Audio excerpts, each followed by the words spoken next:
الله الرحمن الرحيم. الحمد لله والصلاة والسلام على رسول الله وعلى آله وصحبه ومن والاه. لري أو شو خدا خۆم کرد بە خاک و پێی نەناپێمە، دەسا خاکی هەموو عالەم بەسەر خۆدانەکەم چی بکەم؟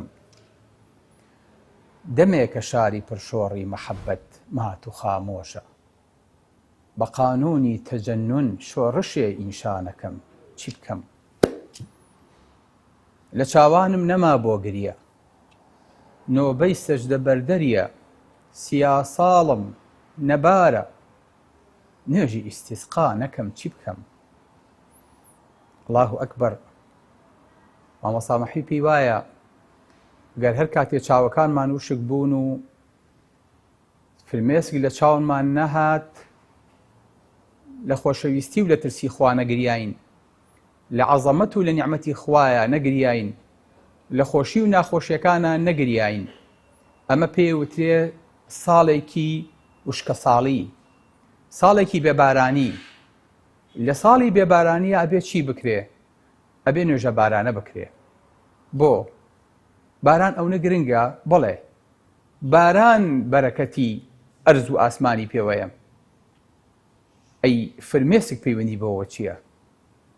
ئەو فرمێسکەکانی نەبوونی فرمێسکەکانی بە وشکە ساڵی لێکەیاتەوە، چونکە چۆن زەوی بەبێ باران وشکە بێ، ئاودانی ئەم لاشەیەش بەبێ فرمێسکی بۆ خوا سوڵحان و لە خواترسان وشکە بێ و نشونما ناکا. بابزانین ئەم فرمێسکانە هەتا چەندێ گرنگیان هەیە و چۆن دروست بوون و چۆن پێگیان و کۆنتڕۆڵی لەژێر دەستی خۆمانایە یاخود لە لاشعورەوە هاتەوە. وشکبوونی چاوەکانمان تەنها کێشەی ئیمانی بۆ ئینسان ناخڵقێنێ، بەڵکو هەر کاتێک چاو وشک بوو فرمێسکی تیانەما، ئەو کاتە کێشەی پێڵووی چاو، ڕووکەشی چاو، شوشەی چاو، کوێری چاو دەست پێیەکا لە ئینسانە. خۆشەویستان و ئازیزان، من قەنەعەتم وانە هیچ کەسێکمان بە درێژایی ئەم تەمەنەی کە پێی هاتوین و پێی گەیشتوین ڕۆژ لە ڕۆژان بیرمان کردوێتەوە کە ئەم فیلمێسکە چ نیعمەتێکە، لەکوێوە دێ، چۆن دروستە بێ، بۆچی چاو دایمە شێدارە، بۆچی چاو دایمە تەڕە، چ کاتێ هەست بە چاوەکەین کە فیلمێسکەکانی پێایەتە خوارەوە؟ وەگەرنا ئەسڵەن دیقەتی ئەوەش نادەین. باشە ئەگەر چاوێک تەڕ بێ و شێدار بێ، نابێ بە مۆڵگەی بەکتریا و نەخۆشی، ئەی بۆ تووشی کەڕ و تووشی ئیلتیهابات نابین. ئەمە چی وای کردووە؟ ئەم تەوازونەی ڕاگرتووە. ئەم چاوە ئالەم شوێنەیە بەم وردەکاریە کە خوای گەورە پاراستوێتی لە پێشیشەوە توێژاڵێکی تەنکی فرمێسکی بەسەرا دروست کردووە. خۆشەویستەکانم، ئەم فرمێسکەی من و تۆ کە ئەیبینین و نایبینین، بۆ چونکە ترانسپارنتە، چونکە ئاویە. ئەگەر ڕەنگی هەبوایە بەرچاومان یەگرت و هیچمان نابینی فرمێسکەکان. لەبەرەوە خوای گەورە بە چی دروستی کردووە؟ بە شێوەیەکی ئاو، بە شێوەیەکی شلە دروستی کردووە. لەکوێوە دەرەچێ؟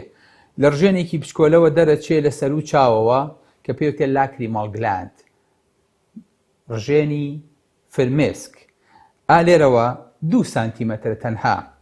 ئەم فرمێسکە پێش ئەوەی کە دروست بێ، خوای گەورە بۆری خوێنی بۆ ئەبات، بۆری خوێنی لێ دەرەکات، دەماری بۆ ئەبات، دەمارێکی بۆ ئەبات ئەڵێ چاو وشک بە، دەمارێکشی بۆ ئەبا لە چاو بڕێژە، بگری، دڵە خۆش بێ، فرمێسک دابارێنە. هەردووکی تایە، بەدەست من و تۆش نییە. پاراسیمپەسەتیک و سیمپەسەتیکە، مەگەر خوا بۆ خۆی بزانێ ئەمانە چۆن و لە چۆ ستەیشن و مەحەتەیان هەیە و لەکوێیە لەنگەرەگرن. پاشان کە ئەم فرمێسکە دروست بوو بە بۆریەکە دێتە خوارەوە. بۆریەکە بێ ماسوولکەی تیا بێ، هەتا لە کاتی پێویستە پاڵ بە فرمێسک بنێ و بچێتە خوارەوە. بەڵام بەردەوام فرمێسکمان هەیە، چونکە فرمێسکەکان جیاوازن. ئێمە 3 جۆر فرمێسکمان هەیە. فرمێسکەکەمان هەیە پێوتێ بیسیک، ئەمەیە کە بەردەوام ئەڕژێ لە چاوی ئینسانەوە. هیچ کاتێ ئینسان ناکرێت چاوی وشک بێ، ئەو فرمێسکە ئەڕوا و فرمێسک ترێتە شوێنەکەی. ئەلێرەوە کە ئەم ڕژێنە فرمێسک دەرەکات، چۆن بڵاو بێتەوە بە چاوە، پێڵوو ئەیهێنێت، دابەشێکا بەسەر چاو وەکو فڵچەی سیارە ئیباتە سەرەوە. ئەگەر ئەم فڵچەیە نەبوایە، ئەم فڵچەیەش بەو تەڕیە نەبوایە، چاو وشکە بۆ و چاو ئەڕووشا و کۆتاییمان پێ ئەهات. لەبەرەوە خوای گەورە ئەم پارێزەری دروست کردووە بۆ ئەوەی کە ئەم فرمێسکە دابش بێ بەسەر هەموو چاوە بە بێ جیاوازی. ئەم فرمێسکە کە دروستە بێ بەڕێزەکانم یەتە خوارەوە هەروە من و تۆ بە ئاوێکی بینین، شتێکی زۆر سادە و ساکاری بینین. نەخێر، ئەزان چی تایە، ئەزان پێکهاتەکانی چییە؟ واللهی پێکهاتەکانی زیاد لە پێکهاتەی هەموو ئەمانەیە کە لە بەردەستمان ناوی خۆیان ناوە قەترەی چاو. پێکهاتەی هەموو ئەمانەی تایە بە 100 قات زیاترەوە. بەس پرۆتین 1500 دانە جۆر جیاواز پرۆتینی تایە. لا إله إلا الله. سۆدیۆمی تایە، کلۆری تایە، مەنگەنیزی تایە، مەگنیسیۆمی تایە، بایکاربۆنیتی تایە. هەرچی تۆ حەسکەیت، هەرچی پێویست بێ لە چاوە هەبێ، ضەرور بێ بۆ پاراستنی چاو، ئالێرانەیە هەیە. خۆشەویستەکانم، ئەم فرمێسکەی بەرچاوی ئێمە سێ چینە. مامۆستا سێ چینە؟ بۆ خۆی چەندێک هەتاوەکو سێ چین بێ؟ بەڵێ، چینێک کە بە چاوە نووساوە چینی میوکەسە، 30 مایکرۆمیترە، توێژاڵێکە، ئەو نە تەنکە. یعنی چی؟ یعنی مەترێ بکە بە ملیۆنێ بەشەوە 30 بەش لەوانە بەسەر چاوە کشاوە، بۆ ئەوەی کە چاو بەردەوام بە پاکژی و بە چەوری ڕاگرێ. لە پشت ئەوە چینێکی تری ئاویە 7 بۆ 8 مایکرۆمیترە. لا إله إلا الله. ئەمە چینی فرمێسکەکەیە. باشە ئەم دوانە وشکە بنەوە. خوای گەورە چینێکی تر و توێژاڵێکی تری ئۆیڵی داوە بەسەرا کە وەکو گریز وایە نایە لە چاوشک بێتەوە، چینی ژێرەوەی پارێزێ. ئەمە چەند بێ باشە؟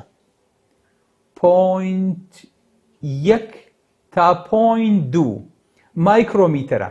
یعنی چی؟ یعنی مەترێ بکە بە 1 ملیۆن بەشەوە، دواییش ئەو بکە بە 10 بەشەوە، 1 بەش لەوە وەرگرە. یعنی لە 10 ملیۆن بەش 1 چینە خوای گەورە پێکهێناوە.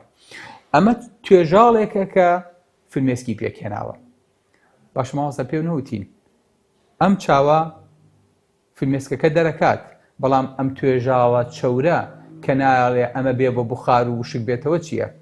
پێڵووی چاودەرێکە. سبحان الله. پێڵووی چاوچەوریەکی تایە کە بەردەوام یەتە خوارەوە ئەچێتە سەرەوە، ئەو چەوریە بە دوای خۆیان ئەهێنێت و ئەبات. لا إله إلا الله. یعنی ڕژێنێکی تر هەیە کە بەس فرمێسکەکان داپۆشێ، بەس لە پیاوی چاوی ئینسانە هەیە. ئینسانیش تاکە گیاندارە کە ئەتوانێ بگری، هیچ گیاندارێکی تر عاتفەی نییە کە بتوانێ بگری. بەڵێ بۆ پاکردنەوەی چاویان فرمێسکە ڕێژن، بەڵام لەگەڵ عاتیفە و لەگەڵ خۆشی و ناخۆشیەکانیانە تەفاعول ناکات. بۆیە فرمێسک باشترین تعبیرە لەگەڵ کۆمەلگای ئینسان بتوانێت بیکات و باشترین چەکی شافرت بەکاری هێنێ.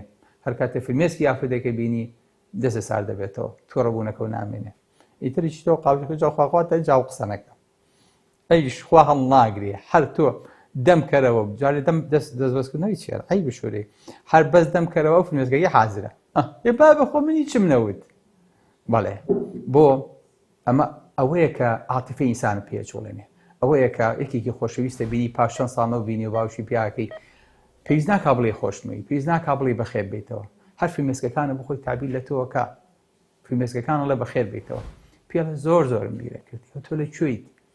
ئەم فرمێسکانە بەڕاستی بەس هونەرمەندەکانە زانن ناو تابلۆکانیان بینەخشێن لە کاتێکا یەک فرمێسکی قەتیسما و ئەلێری مناڵێکی هەتیواکەن هەزارەها و ملیۆنها واتای لێ خوێندرێتەوە. خۆشەویستەکانم، ئەم فرمێسکە هەروە بەگاڵتە نەهاتووە، هەروە لە فەراغەوە دروست نەبووە. ئەم فرمێسکە مادەی تایە، مادەی بکوژی بەکتریایە، مادەی لایسۆزایمی تایە. لە ماوەی 5 دقەیە تا 10 دقەیە لە ساعە 90 تا 95 هەرچی بەکتریا و ڤایرۆس و فتریاتەی کوژێ. بۆ لەبەرەوەی کە ئەبێ شتێکە بێت پارێزەری چاو بێ، ئەژنابێ بۆ مۆڵگەی ئەوانە، بۆ یەخوای گەورە پارێزگاری بەداناوە. چەنەها ئەنزیمی تایە. هێوەزان ئەنزیمێکی تایە لە چاوە خۆشەویستەکانم کە ئەندۆرفینە کە ئازاری چاو نەیاڵێ. ئەزان ماستێڵی تایە کە حەساسیەت بۆ چاو دروست دەکات و نایڵێت چاو زەرێری پێ بگاو لە تۆز و خۆڵ و غوباری پارێزێ. ئێوە ئەزان ئەم فرمێسکە کۆمەڵە مادەی وای تایە کە ئیندۆثیلینە، ئیندۆثیلین 1. تەسەورەکەم ئیشی چی بێ باشە؟ ئەگەر جامەکە و شکا جامی سیارەکەەوە چی یەکیت؟ ئەوی بۆ لای ئەڵێ با بەدەمەوە نەڕوە شوشەکە نشکێ زیاتر ئەچیت جامەکۆ چاکیتەوە. ئەم بەس ئیشی چاکردنەوەی پێشی چاوە ئەو جامەی کە دروست بووە بەس ئەوەش لە فرمێسکا هەیە. ئێوە زانن ڤیتامین ئەی تایە کە چاو بە لە ماعی و بە جوانی بە تیژی ئەهێڵێتەوە کە مادەی ڕێتینۆڵ دروستەکە. ئێوە زانن ئەم فرمێسکانە کە من و تۆ هیچ قەدرێکی نازانین 300 ملی ئۆزمۆڵە کە وەکو ئۆزمۆلاریتی خوێن وایە.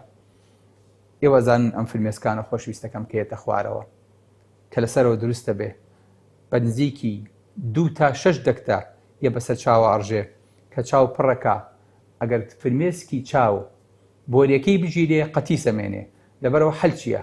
خۆ ناکرێ بەردەوام بێراما بێتە خوارەوە جاواب بۆ کەسێک خراپە کە بەردەوام کلوینەکەی حازرە دامەکلەکە بێرایەتە خوارەوە و پێوی دیارەکە گریاوە لەبەرەوە کە بەمەکرەوە گرین چاوە فرمێسکە ئەلێ ڕاژێ چکە زانە ئیستاکێنە ڕەشەکە بە کوڵمەکانی هایەتە خوارەوە لەبەرەوە بێ زووفریایی بکەوێت. ئەم فرمێسکە چۆن نایەتە خوارەوە؟ خوای گەورە بۆریەکی بۆ دروست کردووە ڕێک ئەچێتە ناو لووتەوە بۆ ئینسان کە گریانی هاو پێویستی بە مەغسەلە و پێویستی بە پاکردنەوەی لووتەکانێتی. خۆ ئەمە ڕژێنی لووت نییە نەخێر ئەمە فرمێسکی چاوەکە ئابارێتە ئەو شوێنانەوە. لا إله إلا الله.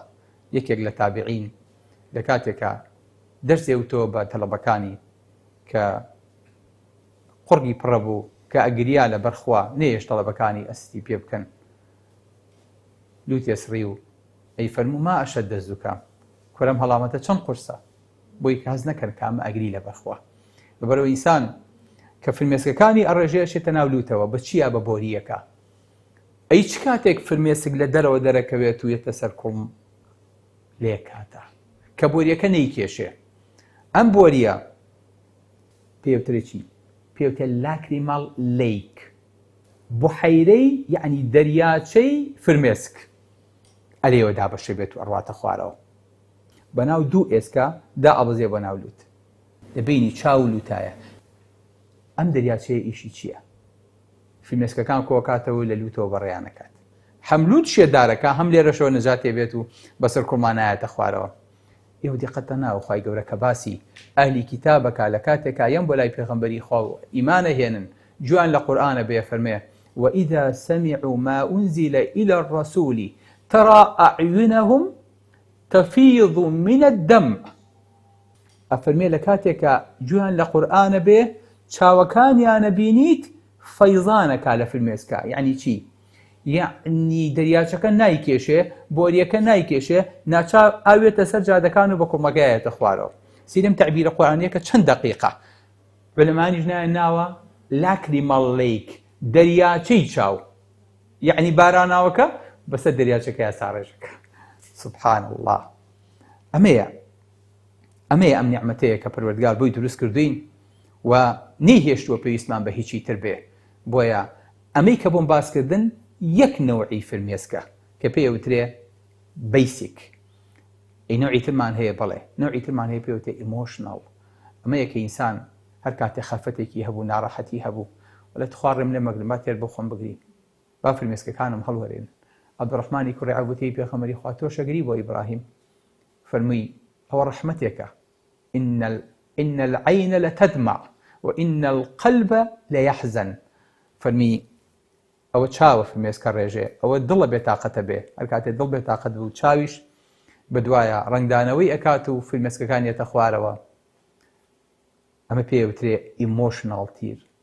ئیمۆشناڵ تیر. ئەمە پێوترێ فرمێسکی عاتیفی کە هەموو کەسێک کە ڕەحم لە دڵیا هەیبێ ئەمەی هەیە و لە کاتی ناخۆشیەکانە ئەم فرمێسکە بە چاوێتە خوارەوە. فرمێسکێکی ترمان هەیە فرمێسکی خۆشیە ئەوەی کە پێغەمبەری خوا صلی الله علیه وسلم ئەچێ بۆ لای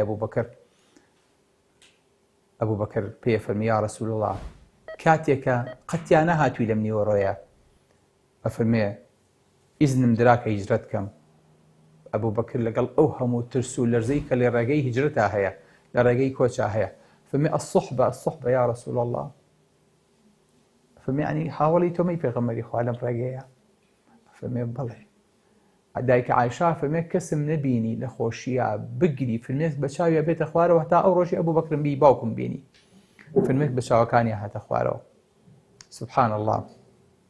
ئەمە ێ بەڕێزەکانم ئەم نیعمەتەیە کە پێوترێ ئیمۆشناڵ چکە ئینسان ئەگەر ئەم خەفەتە لە دڵیا دەرنەکە ئەم فلمێسکە تعبیر نەکە ئەتەقێتەوە لە ناخەوە وەکو بخارێک وایە سەری بنابێتەوە لەبەرەوە ڕێبە بە فلمێسکەکانە بێتە خوارەوە مەجالی بە چکە گەرمایەوە لە زانەوە بێ بە زەخت ئەبێ بە نەخۆشی دڵ ئەبێ بە کەئابە ئەبێ بە خەفەت ئەبێ بە قورحەی مەعیدە ١٠١ نەخۆشی بۆ زیادە بێت لەبەر ئەم مادی مەنگەنیزە کە دەرەچێت ئەم ترشەڵۆک و ئەم پیسیەکە لە چاویەتە دەرەوە یەک کۆمەڵ نەخۆشی و مشکیلەت دەکۆڵەکاتەوە بەڵێ بەڕێزەکان فلمێسکێکی درمان هەیە پێوترێ فلمێسکی ڕەتفعل ئەو فلمێسکانەیە لە کاتی بەکتریا و نەخۆشی و هەوکردن و تۆز و خۆڵ و پیسە چاوهەستی پێکات یاخود حتا ئەگەر مادەیەکی تیش حتا ئەگەر مادەیەکی وەکو پیاز بەکاربێنیت چکە بۆ ترشەڵۆکی گۆگردیتایە یەکسە چاوهەستی پێکات و فلمێسکە ڕێژێ بۆ ئەوەی کە تەسیرەکەی کاڵکاتەوە و بیشواتەوە